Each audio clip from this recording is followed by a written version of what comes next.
The night she whispered, "Please don't leave me alone tonight." Something inside me cracked in a way I wasn't ready to face. Because she wasn't just anyone, she was my best friend's mother, and the past we buried was suddenly breathing again. If you believe in kindness, forgiveness, and second chances, take a moment right now to like, comment, share, and subscribe to the channel Ripple of Kindness. Because stories like this remind us how deeply human we all are. I hadn't planned on going back to that house. Not after everything that had happened years ago. Not after the awkward silence, the broken friendships, and the quiet guilt that followed me like a shadow.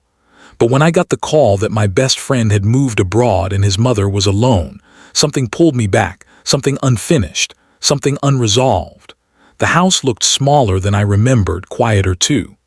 The paint had faded, the garden slightly overgrown, like time had passed without asking permission. When she opened the door, I almost didn't recognize her. The same gentle eyes were there, but they carried a weight now, a loneliness that couldn't be hidden behind a polite smile. She invited me in, and the air inside felt heavy with memories. Every corner of that house reminded me of laughter, of late-night talks, of a bond that once felt unbreakable. But beneath it all was something deeper, something we had both tried to ignore back then, a connection that blurred lines we weren't supposed to cross. We sat in silence for a while, the kind that speaks louder than words. I could feel her watching me, as if trying to read the years written across my face. I had changed, grown older, maybe wiser, but the feelings I thought I had buried were still there, quietly waiting. She looked tired. Not just physically, but emotionally, like someone who had been carrying too much for too long. She told me about her son leaving, about the emptiness that followed, about the nights that felt endless and cold. And as she spoke, I realized that loneliness can be louder than any crowd, more suffocating than any storm. When evening turned into night, I stood up, thinking it was time to leave. That's when she said it, softly, almost like a confession she didn't want to make. "Please don't leave me alone tonight." Those words didn't just ask for company. They carried years of unspoken pain, regret, and longing. I froze. Every instinct told me this was dangerous territory, that staying would open doors we had once struggled to close. But another part of me, a deeper, more human part, couldn't ignore the vulnerability in her voice. I sat back down. The hours that followed felt surreal. We talked about everything and nothing at the same time. About the past we never addressed, about the feelings we had pretended didn't exist, about the choices that separated us. There was no blame, no accusations, just honesty, raw and unfiltered. She admitted that she had pushed me away back then not because she didn't feel anything, but because she felt too much. Because she was afraid of what people would say, of how it would affect her son, of how it would change everything. And I understood. I had been afraid too, but life has a strange way of bringing people back to the moments they once ran from.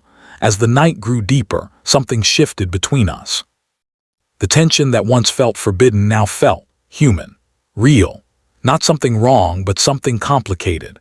And sometimes the most meaningful connections are the ones that don't fit neatly into society's expectations. I realized that what we had wasn't just about attraction or nostalgia. It was about two people who had been there for each other during some of the most important moments of their lives. Two people who understood each other in ways no one else did. Two people who had been given a second chance, even if it came wrapped in uncertainty. But second chances are never easy. The biggest challenge wasn't the world outside, it was the battle within. The fear of judgment, the guilt of crossing invisible lines, the question of whether we were doing something right or just repeating a mistake. I wrestled with it all silently while sitting just a few feet away from her. And yet, when I looked at her, I didn't see a mistake. I saw someone who needed to be seen, to be heard, to be held, not just physically but emotionally. Someone who had spent too long pretending to be strong. That night I didn't leave, not because it was easy, but because sometimes the right thing isn't the simplest choice. It's the one that requires the most courage. Morning came quietly, with soft light filtering through the curtains. For the first time in years, the house didn't feel empty. It felt alive again, filled with a warmth that had been missing for too long. We didn't have all the answers. We didn't suddenly solve every problem or erase every complication. But we had something real, something honest. And sometimes that's enough to begin again. Before I end this story, I want to ask you something special right in the comments. Do you believe love deserves a second chance, no matter how